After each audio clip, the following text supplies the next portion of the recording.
آج 14 اگست 2020 عیسوی 23 ذی الحجہ اور 1441 ہجری ہے۔ آج کا یہ دن بڑا ہی بابرکت اور باسعادت دن ہے کہ اس دن میں اللہ رب العزت نے ہمیں پاکستان جیسی ایک عظیم الشان نعمت عطا فرمائی۔ اللہ تبارک و تعالی کی طرف سے انتخاب بھی بہت خوب تھا کہ اللہ تعالیٰ نے ہمیں یہ مملکت جو عطا فرمائی، عیسوی کے لحاظ سے تو 14 اگست 1947 عیسوی تھی، لیکن سن ہجری کے اعتبار سے 27 رمضان المبارک میں ہمارا یہ ملک آزاد ہوا ہے۔ تمام مہینوں میں سب سے بابرکت مہینہ رمضان المبارک کا مہینہ ہے۔ رمضان المبارک میں سب سے زیادہ بابرکت آخری عشرہ ہے، اور آخری عشرے میں بھی سب سے زیادہ فضیلت والی راتیں طاق راتیں ہیں، 21، 23، 25، 27 اور 29۔ اور ان طاق راتوں میں بھی بعض اہل علم کے ہاں شب قدر کی رات 27ویں شب ہے، تو اللہ نے ہمیں یہ مملکت 27ویں شب میں عطا فرمائی۔ یہ محض اتفاق نہیں تھا، بلکہ اللہ رب العزت کی طرف سے یہ ایک انتخاب تھا۔ میں تھوڑی سی تاریخ عرض کروں گا دور نبوت سے لے کر پاکستان کی آزادی تک، تاکہ یہ ہمیں معلوم ہو سکے کہ اسلامی فتوحات کی تاریخ کیا ہے اور اس مملکت کی آزادی کیسے ہوئی۔ نبی اکرم صلی اللہ علیہ وسلم کی ولادت 571 عیسوی میں ہوئی، اور 40 سال کے بعد یعنی سن 611 عیسوی میں آپ صلی اللہ علیہ وسلم کو نبوت عطا کی گئی۔ آپ کے 13 سال کا مکی دور اور آپ کے 10 سال کا مدنی دور تھا۔ آپ صلی اللہ علیہ وسلم جب دنیا سے پردہ فرما رہے تھے، سن 11 ہجری 12 ربیع الاول پیر کے دن آپ نے دنیا سے پردہ فرمایا، اور سن 11 ہجری تک 9 لاکھ مربع میل پر اسلام پھیل چکا تھا۔ پھر حضرت ابو بکر صدیق رضی اللہ تعالیٰ عنہ کا دور شروع ہوا۔ 2 سال 2 مہینے انہوں نے خلافت کی۔ سن 13 ہجری 22 جمادی الثانی کو حضرت ابو بکر صدیق کا انتقال ہوا، تو یہ دین اسلام 11 لاکھ مربع میل پر پھیل چکا تھا۔ ان کے بعد خلیفہ حضرت عمر رضی اللہ تعالیٰ عنہ بنے۔ 10 سال انہوں نے خلافت کی۔ سن 24 ہجری 1 محرم الحرام کو ان کی شہادت ہوئی، تو اس وقت یہ دین اسلام 22 لاکھ مربع میل پہ پھیل چکا تھا۔ ان کے بعد خلیفہ حضرت عثمان ابن عفان بنے۔ 12 سال انہوں نے خلافت کی۔ سن 35 ہجری 18 ذی الحجہ کو حضرت عثمان کی شہادت ہوئی، تو 35 لاکھ مربع میل پر اسلام پھیل چکا تھا۔ پھر ان کے بعد خلیفہ حضرت علی رضی اللہ تعالیٰ عنہ بنے۔ سن 40 ہجری 21 رمضان المبارک کو ان کی شہادت ہوئی، اور تقریباً 38 لاکھ مربع میل پر اسلام پھیل چکا تھا۔ پھر ان کے بعد خلافت ان کے بیٹے حضرت حسن رضی اللہ تعالیٰ عنہ نے کی 6 مہینے تک، اور پھر ان کے بعد سن 41 ہجری سے لے کر سن 60 ہجری تک حضرت امیر معاویہ رضی اللہ تعالیٰ عنہ نے خلافت کی۔ 22 رجب کو آپ کا انتقال ہوا۔ آپ کے اس 19 سالہ دور اقتدار میں جب آپ دنیا سے پردہ فرما رہے تھے، تو تو 63,65,000 مربع میل پر اسلام پھیل چکا تھا۔ حضرت امیر معاویہ کے انتقال کے بعد ان کے بیٹے یزید خلیفہ بنے، اور اس کے بعد ان کے بیٹے معاویہ خلیفہ بنے، اور اس کے بعد مروان بن حکم، اور پھر عبد الملک بن مروان، اور پھر اس کے صاحبزادے ولید، اور پھر ان کے بیٹے سلیمان۔ سن 99 ہجری میں پھر عمر بن عبدالعزیز رحمہ اللہ خلافت پر آئے۔ عمر بن عبدالعزیز بنو امیہ کے 8ویں خلیفہ تھے، اور سن 101 ہجری میں ان کا انتقال ہوا۔ جب ولید کا دور حکومت چل رہا تھا، اس دور میں بھی حجاج بن یوسف گورنر تھے۔ سن 92 ہجری 711 عیسوی کو حجاج بن یوسف کو ایک خط پہنچا، اور اسی طرح ایک پیغام پہنچا کہ ہند کے اندر راجہ داہر ظالم نے مسلمان عورتوں کو قیدی بنایا ہے، بچوں کو قیدی بنایا ہے، اور وہ عصمت دری کی کوشش کر رہا ہے۔ تو ایک خاتون نے کہا تھا، یا حجاج اغثنی، اے حجاج تو ہماری مدد کو پہنچ۔ جب حجاج بن یوسف کو یہ بات پہنچی، انہوں نے فوراً اپنے بھتیجے اور داماد محمد بن قاسم رحمہ اللہ کو سن 92 ہجری 711 عیسوی میں حدود حرم سے ان کو بھیجا کہ جاؤ ان کا مقابلہ کرو۔ محمد بن قاسم 17 سال کی عمر میں وہاں سے آئے، اور آ کر راجہ داہر سے مقابلہ ہوا، اور اللہ نے مسلمانوں کو فتح دی۔ اور جو مسلمان عورتیں قید میں تھیں، محمد بن قاسم نے انہیں چھڑایا، مسلمان بچوں کو چھڑایا۔ وہاں ایک جھنڈا انہوں نے نہایت بلندی پر لگایا تھا۔ ہندو یہ کہتے تھے، جب تک یہ جھنڈا لگا ہے ہماری سلطنت ہے، ہمیں کوئی شکست نہیں دے سکتا۔ محمد بن قاسم نے کہا، ان کے جھنڈے کو سب سے پہلے گراؤ۔ تو منجنیق فٹ کی اور پتھروں کے ذریعے ان کے جھنڈے کو نیچے گرا دیا۔ 3 سال تک محمد بن قاسم یہاں رہے، 711 عیسوی سے لے کر 714 عیسوی تک، اور یہ علاقے فتح کرتے رہے، یہاں تک کہ ملتان تک کا علاقہ محمد بن قاسم نے فتح کر دیا۔ ان 3 سالوں میں انہوں نے عدل و انصاف کو، اخوت کو، محبت کو اتنا عام کر دیا کہ ہندو ان کے میانہ روی سے اور حسن سلوک سے بڑے متاثر ہوئے، اور بہت سے ہندو لوگ مسلمان بھی ہو گئے۔ ان 3 سالہ دور میں محمد بن قاسم نے عدل و انصاف کو جاری رکھا، یہاں تک کہ جب محمد بن قاسم کی شہادت ہوئی، ولید کے بعد سلیمان کا دور آیا۔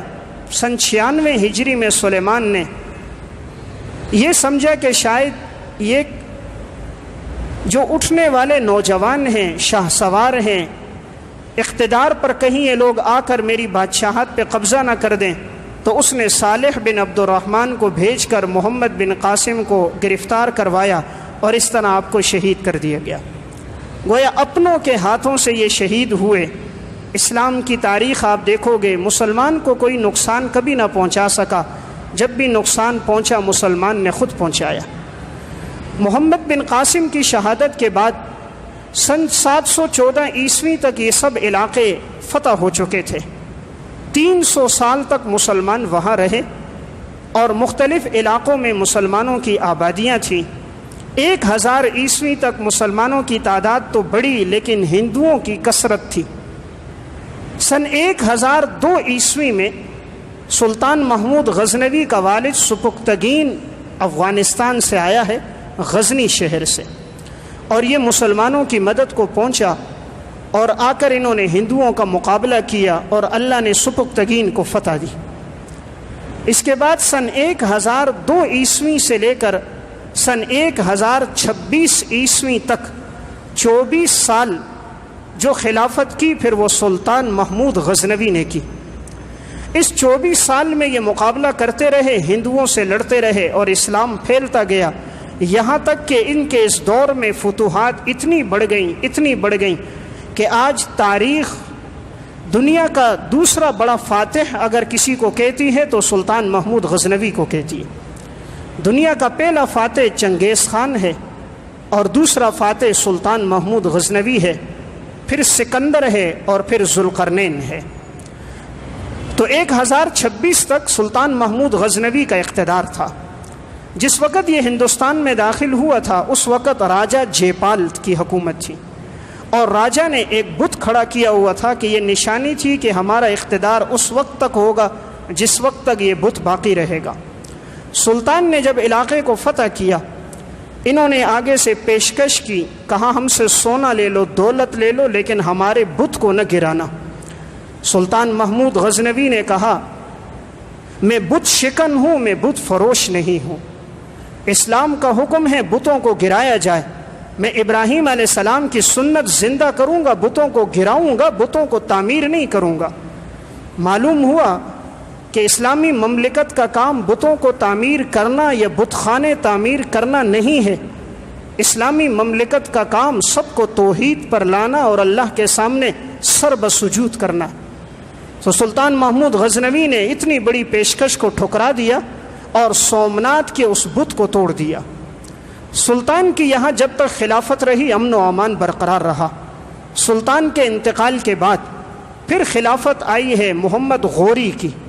محمد غوری کے بعد قطب الدین ایبک خلافت پر آئے، اور پھر بنو تیمور کا دور خلافت شروع ہوا۔ تیمور میں محمد تغلق آئے اور محمد فیروز۔ مسلمانوں کا یہ اقتدار چلتا رہا۔ اس کے بعد مغلیہ دور حکومت شروع ہوا۔ مغلیہ دور حکومت کے ایک سربراہ تھے ظہیر الدین بابر۔ اس کے دور میں بھی اسلام آگے بڑھا اور فتوحات بڑھتی رہی، یہاں تک کہ مغلیہ دور حکومت کے بادشاہ شہنشاہ آئے۔ شہنشاہ شاہ جہان وہ تھے کہ جس نے آ کر صرف فتوحات ہی کو برقرار نہیں رکھا، بلکہ اس نے آ کر دہلی کی جامع مسجد بھی تعمیر کی، دہلی کا قلعہ بھی تعمیر کیا، دیوان عام اور دیوان خاص اور لال قلعہ یہ شاہ جہان کا تعمیر کردہ ہے جو آج بھی ہندوستان میں موجود ہے۔ ان کے بعد ان کے صاحبزادے اورنگزیب عالمگیر آئے۔ یہ بڑے ہی نیک صالح اور متقی انسان تھے۔ 1117 ہجری میں ان کا انتقال ہوا ہے، اور انہوں نے اپنے دور میں فتاوی ہندیہ کے نام سے جو فتاوی مرتب کروایا، آج تک وہ فتاوی موجود ہے۔ مغلیہ دور حکومت کا آخری بادشاہ بہادر شاہ خان ظفر تھا۔ اس کے انتقال کے بعد مغلیہ دور حکومت ختم ہو گیا۔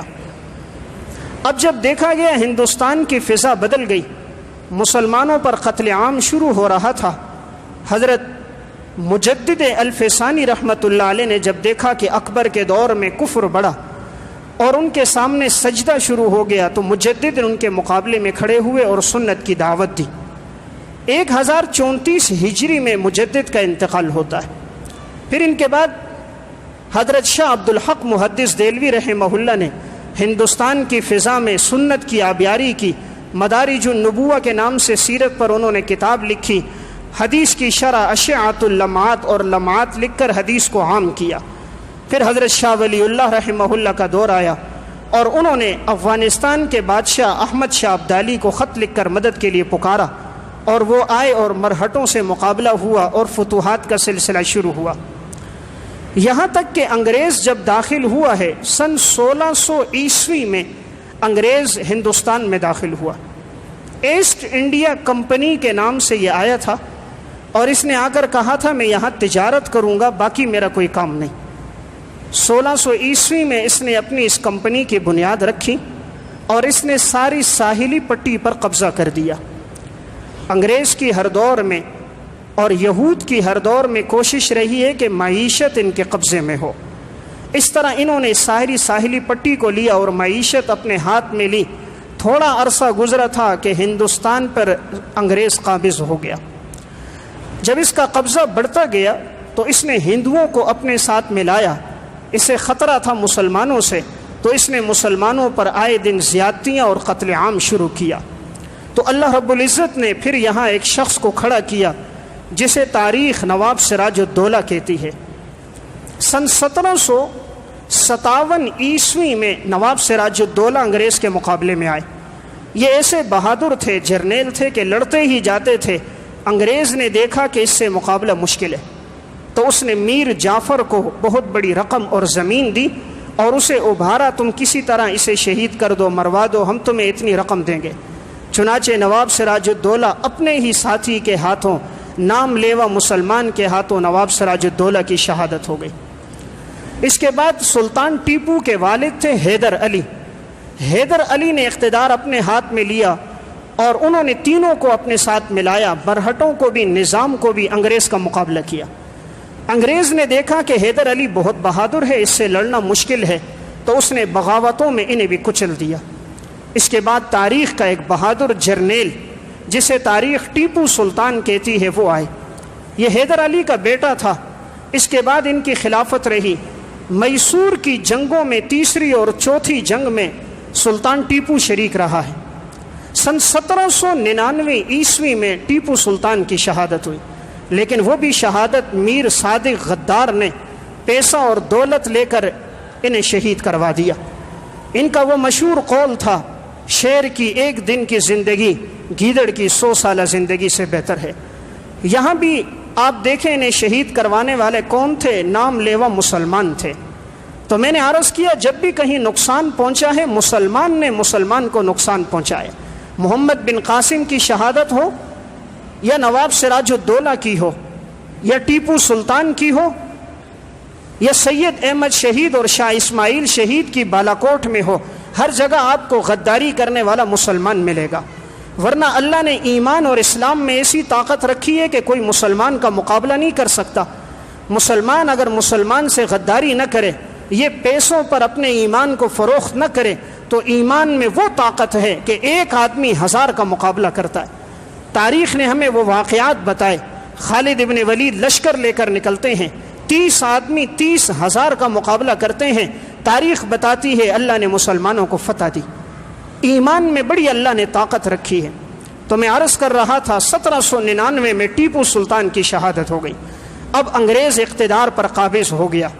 پھر 1857 کی جنگ آزادی ہوئی ہے، اور اس جنگ آزادی میں جو انگریز نے مسلمانوں کا قتل عام کیا، 12,000 علماء کو صرف شہید کیا۔ کوئی درخت ایسا نہیں تھا جس پر کسی عالم کی لاش نہ لٹکتی ہو۔ جس وقت شاہ عبدالعزیز محدث دہلوی نے فتویٰ دیا تھا کہ انگریز کے خلاف جہاد اب فرض ہو چکا ہے، انہوں نے اسلام کے شعائر کو مٹایا ہے، اسلام کے خلاف یہ لوگ بغاوت کر رہے ہیں، پھر مسلمان اٹھے تھے اور علماء نے فتویٰ دیا تھا۔ تو جیسے ہی علماء سامنے آئے تو انگریز نے کچلنے کے لیے ہر درخت پر ایک عالم کی لاش لٹکوائی۔ 12,000 علماء کی شہادت کے بعد انہوں نے دیکھا ان سے جذبہ جہاد اب بھی ختم نہیں ہوا۔ ایک انگریز مورخ مسٹر ٹامسن گزرا ہے، وہ اپنی تاریخ میں لکھتا ہے کہ میں نے خود جا کر دیکھا کہ انگریزوں نے انگارے نیچے بچھائے، 40 علماء کو لایا گیا اور ان انگاروں پہ لٹایا اور کہا صرف تم یہ کہہ دو انگریز کے خلاف جہاد فرض نہیں ہے، انگریز کے خلاف لڑنا فرض نہیں ہے، لڑنا حرام ہے، ابھی ہم تمہیں چھوڑ دیں گے۔ مسٹر ٹامسن لکھتا ہے 40 کے 40 علماء شہید ہو گئے، لیکن کسی نے اپنی فتوے اور رائے سے رجوع نہیں کیا۔ یہ انگریز مورخ لکھتا ہے کہ میں نے یہ بھی دیکھا کہ ایک انگریز آیا اور اس نے آ کر اپنی گھر والی سے کہا کیا میں تمہیں آج ایک منظر نہ دکھاؤں، اور ایک 82 سال کے بوڑھے عالم کو لایا گیا اور اپنی توپ کے سامنے اس نے کھڑا کر دیا اور بٹن دبایا اور اس عالم کے جسم کے ذرات ہواؤں میں بکھر گئے۔ یہ دین ویسے نہیں پہنچا تھا، اس کے پیچھے قربانیاں تھیں۔ 40 علماء کی اس طرح شہادتیں ہوئی۔ پھر 1857 کی جنگ آزادی جب یہ آگے بڑھی تو مسلمانوں میں ایک جذبہ جہاد ہوا۔ وہ سمجھ گئے کہ اس وقت اسلام اور مسلمان کا بڑا دشمن انگریز ہے اور اس کے بعد یہ ہندو ہیں۔ اب ضرورت تھی ایک مملکت کی کہ اس آزاد مملکت میں مسلمان آزادی سے احکامات پہ عمل کر سکیں۔ تو سب سے پہلے جس نے یہ تصور دیا کہ ایک اسلامی ریاست ہونی چاہیے ہے وہ حضرت حکیم الامت مجدد ملت مولانا اشرف علی تھانوی رحمۃ اللہ علیہ تھے۔ مولانا عبد الماجد دریابادی نے معاصر حکیم الامت میں نقل کیا کہ حضرت نے فرمایا ایک ریاست ہو جس میں انسان آسانی کے ساتھ احکامات پہ عمل کر سکیں۔ پھر اسی بات کو بیان کیا علامہ محمد اقبال رحمہ اللہ نے 1930 عیسوی میں الہ آباد کے خطبے میں۔ الہ آباد میں علامہ اقبال نے ایک تقریر کی اور اس دوران انہوں نے کہا کہ ایک اسلامی ریاست ہونی چاہیے جہاں مسلمان الگ ہوں، مسلمان اور ہندو ایک جگہ نہیں رہ سکتے، ان کی تہذیب الگ ہے، ان کا مذہب الگ ہے، ان کا عقیدہ الگ ہے، ان کے رہن سہن الگ ہے۔ تو یہ تصور شاعر مشرق علامہ اقبال نے بھی پیش کیا۔